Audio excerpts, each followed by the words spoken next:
Sonbhadra, located in the southeast district of Uttar Pradesh in India. In this small village of Alehi Kala, the morning today is a little busier than usual. Chores are being wrapped up as early as possible for the arrival of a team from the National Centre for Vector-Borne Diseases Control, an initiative under the Ministry of Health and Family Welfare. The team is here to conduct its second round of DDT spraying in the village as communicated to the villagers 2 weeks before, as per guidelines for indoor residual spray. The team makes sure they cover every corner of the house that are common resting spots for mosquitoes. For the locals, this activity brings a sigh of relief. Sonbhadra is one of the worst malaria-affected districts in the country.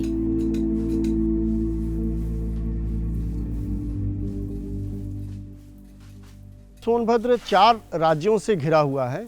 कहीं जंगल हैं, पहाड़ हैं, झरने हैं, नदियां हैं, बहुत ज़्यादा रिजर्वायर्स हैं, इसलिए यहाँ मलेरिया का प्रकोप देखने को मिलता है। सन 2016 में जब मेरी यहाँ पोस्टिंग हुई तो हमने देखा मलेरिया यहाँ पर 7,300 से ज़्यादा केसेस थे। The use of DDT has been critical to bring down malaria cases, not only in Uttar Pradesh but around the world. इसका काफ़ी लंबा इफेक्ट होता है, लगभग 70 दिन का इसका 75 दिन का इफेक्ट होता है और लगातार स्प्रे करने के बाद हम 2021 के एंड में हम पाते हैं कि ये केसेस 2000 से कम हो गए। Districts like Sonbhadra are one of a handful left still using DDT for vector control globally. India is the only producer of DDT in the world, even though it is illegal to import in 102 countries and banned for vector control in 56 countries. DDT को तो pressure है कि कम से कम use किया जाए और होना भी कम चाहिए, इसलिए कि थोड़ा पब्लिक हजार्ड्स हेल्थ प्रॉब्लम तो है, लेकिन मजबूरी है कि हमारी मलेरिया को कंट्रोल करने के लिए DDT एक इम्पॉर्टेंट टूल किट्स है जिससे कि हमें मजबूरी में यूज करना पड़ा। The story of Sonbhadra stems from vectors, in this case mosquitoes, and the vector-borne diseases they carry like malaria. Vector-borne diseases are human illnesses caused by parasites, viruses and bacteria that are transmitted by vectors. Vectors are mostly blood-sucking insects which ingest disease-producing microorganisms during a blood meal from an infected host and later transmit it into a new host during a bite. For instance, malaria, which is caused by Plasmodium parasites, is transmitted through the infected female Anopheles mosquitoes. Malaria is the most lethal vector-borne disease, accounting for the majority of deaths globally. In the 20th century alone, malaria claimed between 150 to 300 million lives.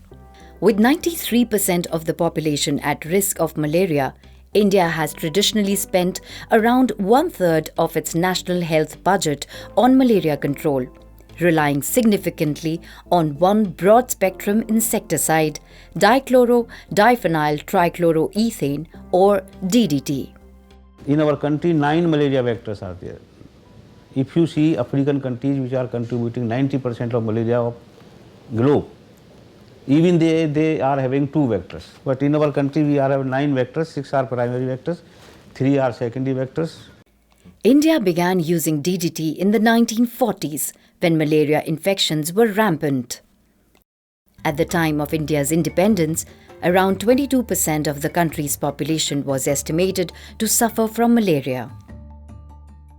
To combat this, the National Malaria Control Program was launched in 1953, dramatically improving the situation. By 1965, reported incidences declined to 0.1 million cases with 0 deaths. However, due to a lack of adequate health infrastructure and surveillance, malaria resurged to 6.46 million cases in 1976. India sought to re-adopt DDT, but by then attitudes had changed significantly. In 1972, the USA, the nation that introduced DDT to the world, declared a complete ban on domestic use. Rachel Carson first provided the impetus for the ban with her 1962 book Silent Spring, which revealed that spraying DDT to control insects was not just killing vectors but reached far up in the food chain. Research further established links between DDT and cancer, nervous disorders, and reproductive dysfunction. DDT was found to be a toxic, persistent, and bioaccumulative substance. Later, it was listed as persistent organic pollutant. It is persistent because it stays in the environment for a very, very long time. It's transboundary and it has got huge amount of human health and ecological impacts.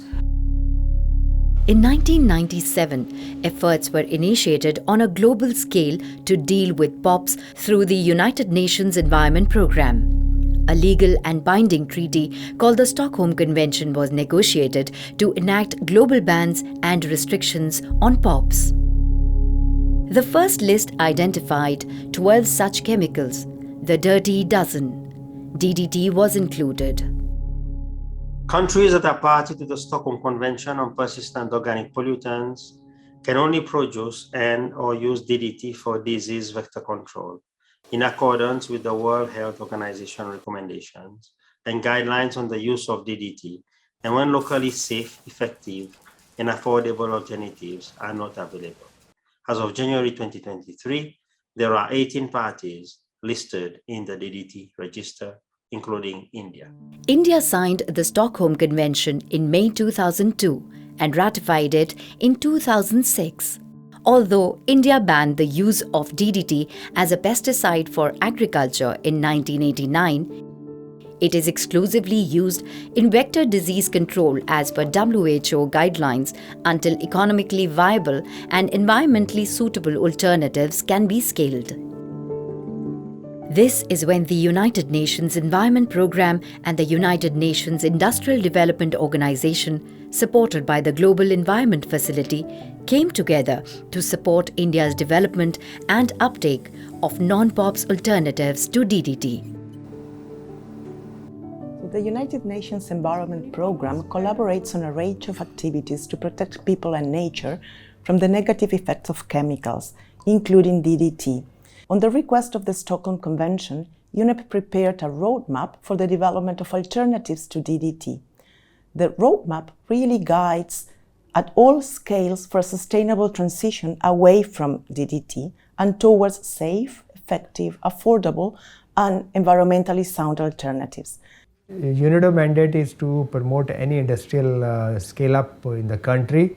Through this project, we have been able to promote and industrialize or commercialize 3 products which have been indigenously developed, namely LLIN, neem-based products, as well as BT-based biopesticides. DDT targets mosquitoes in their adult form, but there is a more effective way of dealing with insects: Integrated Vector Pest Management, or IVPM. IVPM targets mosquitoes at different stages of its life cycle by using locally available and sustainable methods. One of the major targets of the UNEP and UNEDO project is to strengthen India's IVPM program.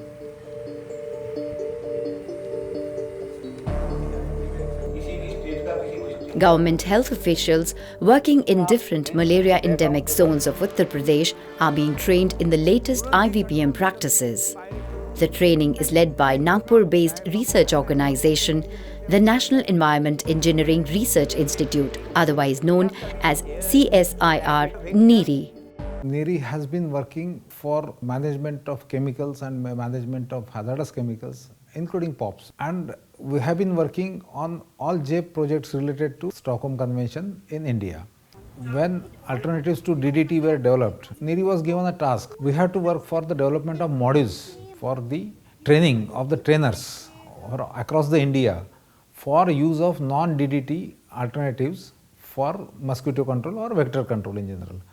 4 modules we have developed, and in addition to this module we have developed the FAQ, frequently asked question, and for the awareness among the community some IEC material, that is information, education and communication material in the form of folder, wall sticker or some awareness pamphlets, that we have also brought out.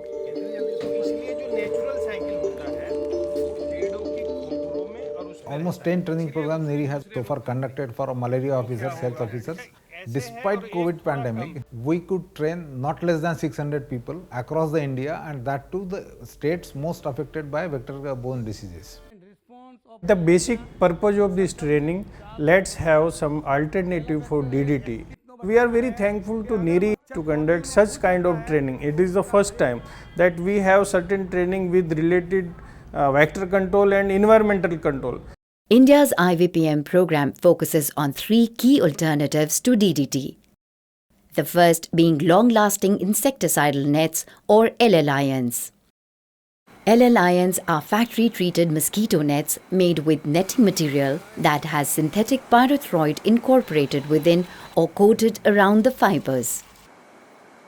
Mosquitoes are usually active during the night while their prey is asleep.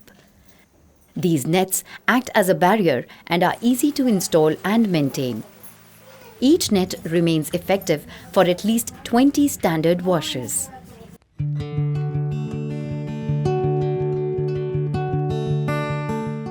In the small village of Buddhadhani, Odisha, a team from the district health department is training the villagers about how to use LLINs for protection against malaria mosquitoes after the rainy season. Kandmal is another malaria endemic region and was reliant on DDT for many years. But now DDT usage has drastically declined.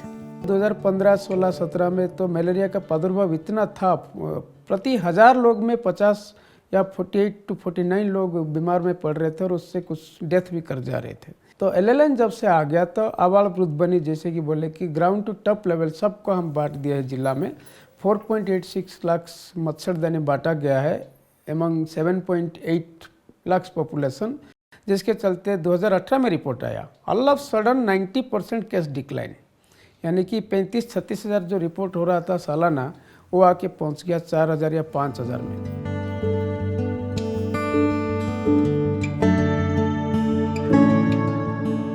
आशाकर्मी और आंगनवाड़ी दोनों आके समझाए गांव वाले को, एक खटिया पकाओ, उसके अंदर मच्छरदानी बिछा के सो जाओ, तो डीडीटी के इतना इस्तेमाल करना नहीं पड़ेगा. जब से हम लोग मच्छरदानी का इस्तेमाल किया है उसी दिन से हमारे गांव में कम से कम 100 से 90% कम हो गया. In 2009, the National Center for Vector-Borne Diseases Control introduced a limited supply of 2.23 million LLINs. Their impact was so substantial that it encouraged the government to procure another 4.8 million pieces from the international market to meet the demand in high-risk malaria endemic districts.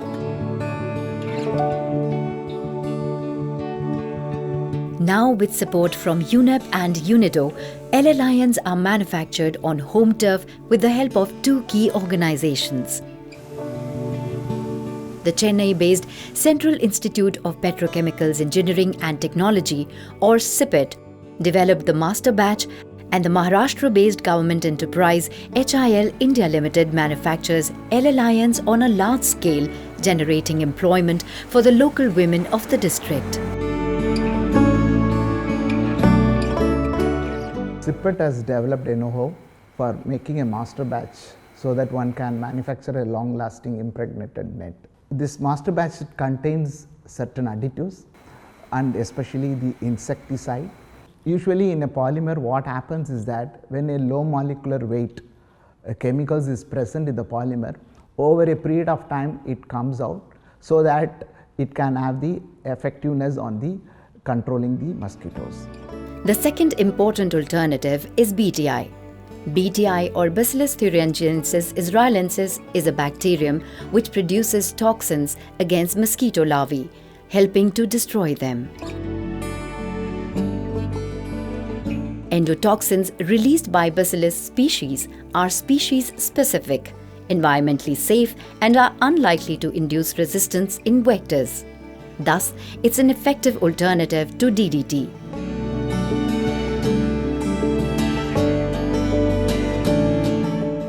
Recently, an Indian strain of BTI has been developed by the Vector Control Research Center based in Puducherry.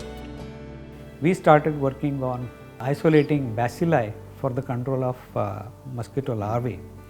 So we collected water samples, dead insects, and other samples from different parts of the country. One strain, which we designated it as VCRC B17, gave very effective control. It was able to kill larvae of all the three major species of vectors, Anopheles, Culex and Aedes. This particular strain has become now Indian standard strain, tested locally against local vectors. And when we sent this strain from VCRC to Pasteur Institute, it was tested there by Dr. D. Burjak. So she wrote back to us that she found this strain of VCRC as effective as the global strain. Field trials have already been carried out in urban areas to demonstrate operational feasibility, and the results are extremely promising. The last alternative is neem. Neem in India is known as a household remedy against many illnesses. The active limenoid ingredient in neem, called azadirachtin, is a suitable alternative to DDT if developed as a botanical product. They are insect repellent. They break the life cycle of larvae and mosquitoes. So we started looking for sources of limonides. Of the many trees that we looked, neem was found to be the most effective source of limonides because it has very high content of azadirachtin. The National Botanical Research Institute is cloning and propagating higher limonoid yielding varieties of neem using tissue culture. We were successful in propagating the plants through stem cuttings. We tried many media. Vermiculite was found to be the best, and many months, many rooting hormones we tried. So plants were raised and these were shifted to 5 multi-location trials. Through these locations we have tried to cover almost entire variability of the country. Along with scaling up neem plantations, the project is also focusing on developing the products. The Institute of Pesticide Formulation Technology is a key partner in this effort. We at IPFT, we initiated the development of greener alternatives to DDT and these chemicals. We initiated the development of neem-based formulations as a safer and greener alternative to DDT. The suspension concentrate and surface spreading formulation and tablet formulation we developed to address the egg stage, larvae stage and pupae stage. Then we developed mosquito repellent skin cream for protection from mosquito bites. Then we have developed neem-based mosquito repellent for household application, that is also for prevention from mosquito bites in households. The scale-up of the technology is already on the ground. HIL India Limited is setting up plants for large-scale production of BTI and neem-based products in one of their factories in India. While India is making great strides in developing these alternatives, developing a clear regulatory framework is equally important. Our task was to look at the entire enviro-legal space within which these alternatives will now fit in. And if it has to fit in, then what are the legal reforms required? So that was our primary task. We've done a gap analysis. We've also given recommendations of what needs to change and how. Of course, what is left is the nitty-gritties of the legal drafting itself. So we are actually looking forward to the government to understand those gaps and then hopefully draft these legislations and the amendments. If we can tweak the law a bit, then I think we'll have a pretty robust framework on alternatives to DDT. To help producers, registration holders and users transition to DDT alternatives, Toxics Link, an environmental NGO that works on toxic substances, is working on guidance documents for all three alternatives. Tomorrow some industry will come for setting up plant on LLN or maybe BT products or maybe for neem based products. So they can get access to this document, very simplified, it has been documented, and they can get to know what is I have to do as an industry for setting up my industry, as well as for the registration holders. They can get to know what are the regulations, what are the policies in place. Users also come to know how it will use it, how it can be disposed. So we have prepared a comprehensive note based on the existing regulation policies available in the country. The planned phase out of DDT production and use is an established government priority. 4 states, Haryana, Gujarat, Maharashtra and Tamil Nadu, have already phased out the use of DDT. In addition, the demand for DDT has declined dramatically. From 2019 to 2020, National Centre for Vector-Borne Diseases Control procured 1,956 metric tons of DDT, whereas last year only 1,110 metric tons was bought. The country has achieved an 83% reduction in malaria morbidity and a 92% reduction in malaria mortality between 2000 and 2019. One of the factors contributing to this achievement are strong health departments in malaria endemic zones, supported by local unsung heroes.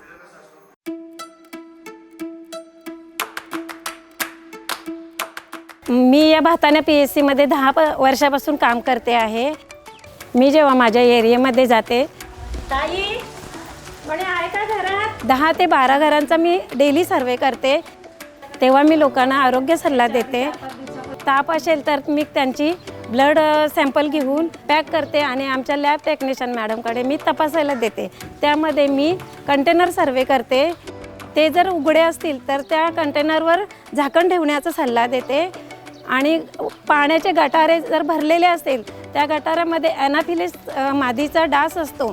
त्या डासामुळे आपल्याला तो dance चावल्याने आपल्याला मच्छर होऊ शकतो. त्या पाण्याचा वाहता निचरा करायला सांगते.